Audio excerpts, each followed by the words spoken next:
2024 presidential hopeful and former Vice President Mike Pence is campaigning in New Hampshire today. His visit to the Granite State comes just after some of his rivals visited the crucial early primary state. CBS News political reporter Cara Korte is in Manchester, New Hampshire, and has been following all the latest political developments there. So how have voters responded to the former vice president campaigning there? It was interesting last night, Anne-Marie, because I was at a small, intimate garden party with about 50 other people and former Vice President Mike Pence. It's interesting to see a former president in such a small, intimate setting like that. He really touted civility, compromise, the generosity of American people. He said that everywhere he goes, that's what he is hearing from Republican voters, and it's time to elect someone that will bring the country together.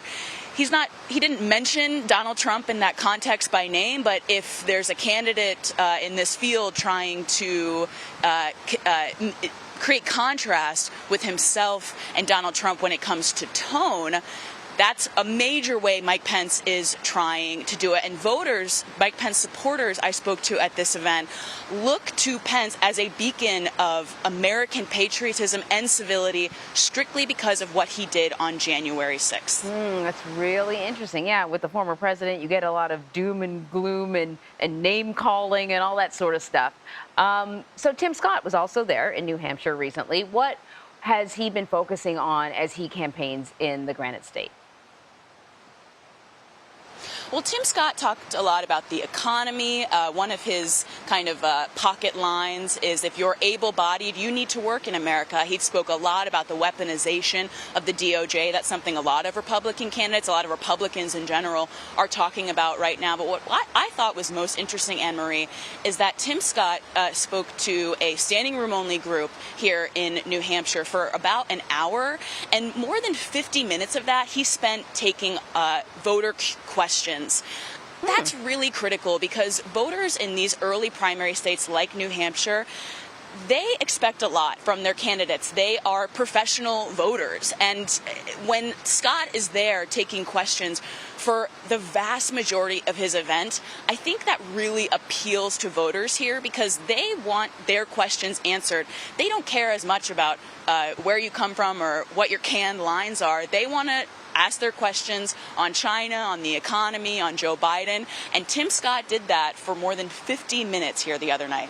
That is fascinating. I have heard that these early states, they're used to having sort of intimate access to these candidates. And then if you snub or if you're not willing to be that kind of up close and personal, it may be detrimental to you. And you got to get out of those early states with strong numbers.